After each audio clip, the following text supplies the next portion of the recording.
Hola, ¿cómo están? Yo soy Mauricio Gómez, fundador y editor de Subversión Electrónica, y conmigo está Hugo Roca Joglar, quien ganó el Premio de Bellas Artes de Novela en 2021 y el Premio Nacional de Periodismo en Crónica en 2014.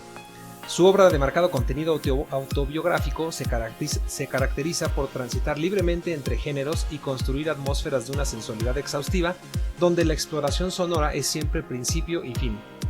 Es un escritor en búsqueda constante de procedimientos narrativos que propongan nuevas formas de belleza. Pues muchas gracias, Hugo, por estar acá en el marco de esta fiesta itinerante del libro alternativo, porque justamente el libro que tienes editado acá con nosotros, que es Noches de Té Verde, pues empezó así, ¿no? Como una forma de literatura alternativa para ti, porque fue la primera novela que escribiste. Tú antes siempre habías escrito crónica, entonces me gustaría que nos platicaras acerca de esta novela y cómo fue para ti este proceso de publicar acá. Pues muchas gracias, Mauricio, por invitarme. Y sí, justamente Noches de Té Verde es mi primera novela y creo que surgió en un entorno muy marginal con respecto a las formas tradicionales de hacer literatura o de publicar, porque casi todos los escritores de nuestra generación, que creo que conocemos, tienen como un camino muy hecho de cómo volverse escritores y cómo publicar, que implica solicitar becas, entrar a la Fundación de las Letras Mexicanas, y hay como todo un caminito académico que a mí siempre me resultó muy desagradable, y mis amigas y mis amigos que transitaron por estos caminos siempre coincidían en tener muchas inseguridades, como me daba la impresión que en estos lugares los llenan de prejuicios y de miedos y sienten que no son lo suficientemente buenos a menos de que hayan leído a miles de autoras y autores, y que todo lo que imaginan ya lo escribió alguien antes y no se atreven como a darle rienda suelta a su creatividad porque tienen la impresión que van a hacerlo peor que alguien que le hizo lo mismo. Entonces siento que en mi caso el no pertenecer como a estos círculos me dio mucha libertad y mucha seguridad y confianza, que quizá parten de la ignorancia, pero yo siempre me sentí completamente seguro. Y supongo que la desventaja es que cuando no perteneces a estos círculos y escribes un libro, no estás conectado, y como todo se maneja un poco como cúpulas mafiosas y políticas, pues es muy difícil siquiera que editoriales te accedan a leer los manuscritos. Entonces el proceso de editar Noches de Té Verde, tanto de escritura como de edición, fue muy orgánico y al mismo tiempo marginal. Como es un libro que escribí a mano durante 3 meses que estuve viviendo en Nepantla, y jamás busqué como una editorial, y el proceso de publicarlo se dio muy natural porque tú y yo nos conocimos en un equipo de fútbol, y como en los bares después de los partidos fue muy evidente que coincidíamos en muchas cosas. Entonces tú me compartiste el primer libro con el que se inauguró Subversión, que es Anarquismo y Edición, que es un ensayo que Mauricio escribió sobre qué es ser una editorial independiente. Entonces yo leí ese ensayo, me encantó, y luego me invitaste a formar parte del catálogo de Subversión con esta novela que yo te había dado a leer, que eso también es raro porque no suelo dar a nadie a leer lo que escribo. Entonces te lo di a ti, que fuiste creo que la segunda persona que lo leyó, y me hiciste la invitación y me hizo mucho sentido. Y también fue el primer proceso editorial serio en el que estuve involucrado, porque normalmente, sobre todo cuando escribía en periódicos o artículos, se publicaba tal cual lo escribía. Nunca había un editor o una editora que me dijera quizás sí puede quedar mejor. Y tú pues hiciste un trabajo muy editorial profundo.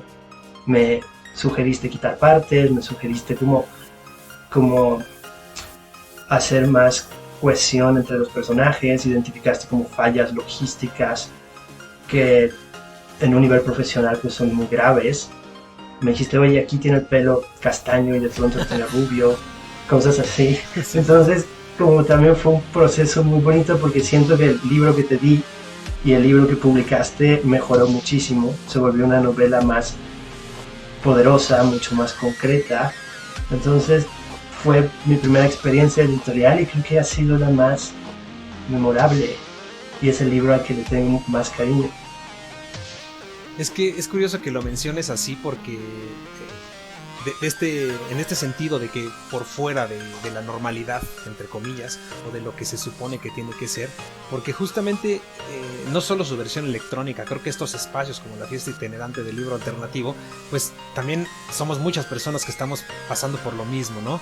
Que ya sea por no pertenecer a esos círculos, o tal vez porque no nos gusta pertenecer a esos círculos, o por lo que sea, pues buscamos hacer nuestros propios caminos, nuestras propias maneras, y evidentemente pues en esos nuevos caminos y en esas nuevas formas de hacer las cosas, pues nos vamos encontrando. Entonces, como dices, a mí se me hizo súper natural que lo que tú me estabas compartiendo, yo tratar de llevarlo a lo que yo estaba pensando en ese momento, que era el proyecto Su Versión Electrónica. Estamos hablando de hace ya 2-3 añitos, que fue más o menos cuando empezó Su Versión, que fue cuando tú y yo compartimos muchos momentos, compartimos, dijiste bares, pudiste haber dicho bibliotecas, pero bueno, está bien.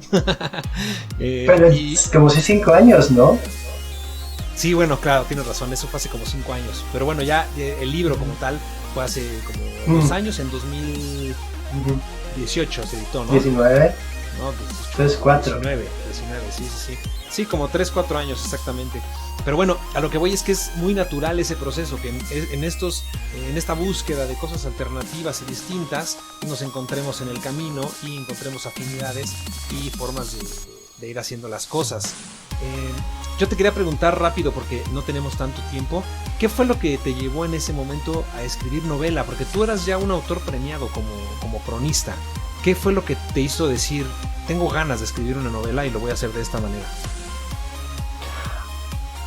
Como fantasear con cómo pudo haber sido mi vida de haber tomado decisiones distintas.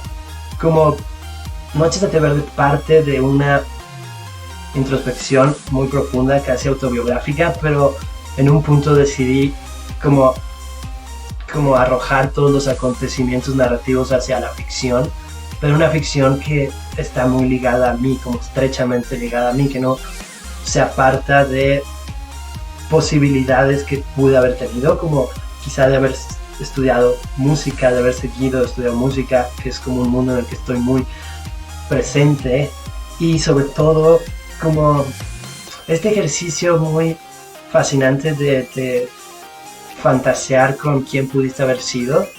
Entonces eso fue lo que me llamó la atención.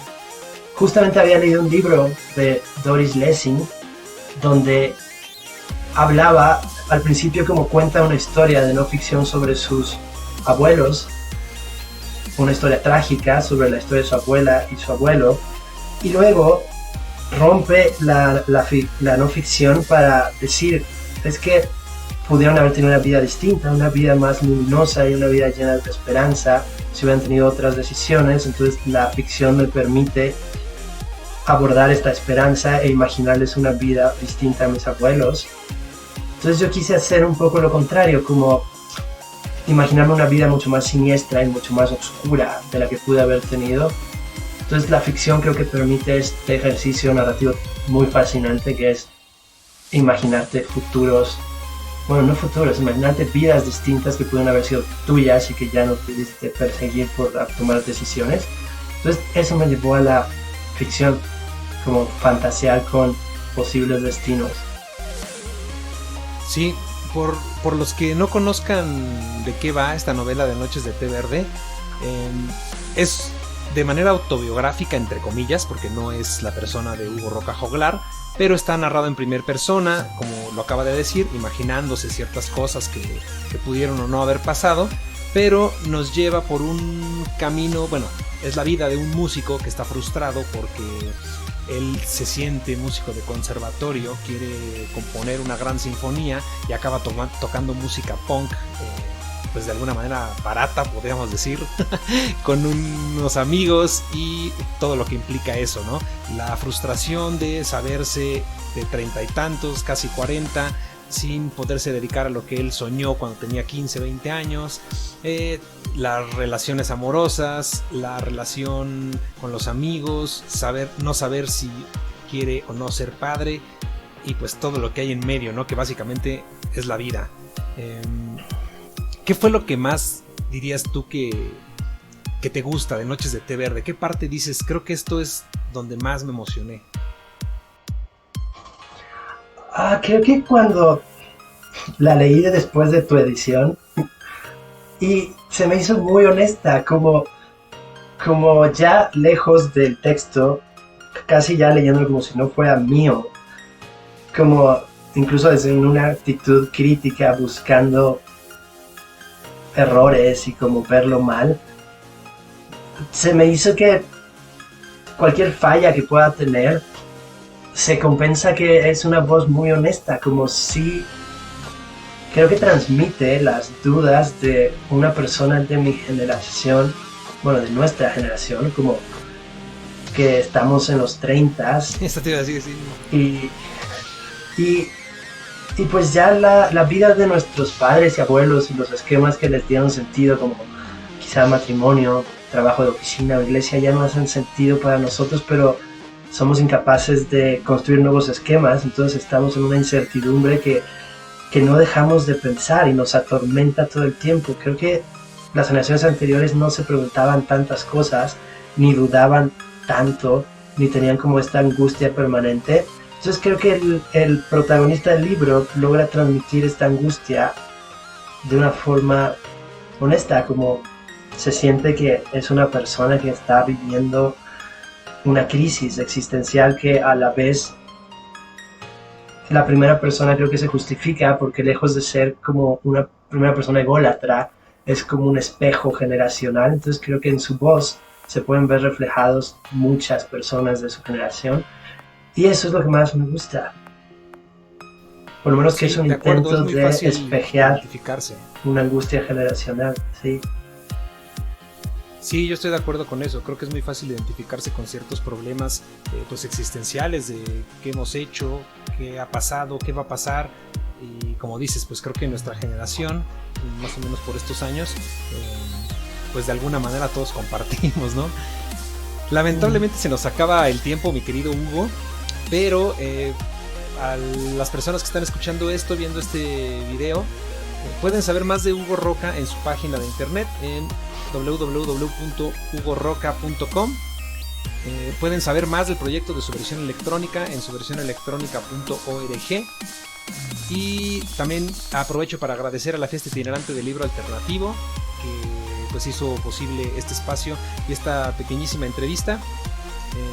Muchas gracias, Hugo, como siempre un placer platicar contigo, y si todo sale bien nos vemos presencialmente el viernes 14, ¿no? Que también vas a andar por allá, digo ya no presentando, pero para dar una vuelta vamos a tener otra presentación como Subversión Electrónica, entonces en presencia nos podemos ver ese viernes y platicar otro poquito. Muy bien, muchas gracias a ti, Mauricio. Bueno, pues muchas gracias, nos retiramos y hasta la próxima. Subversión Electrónica.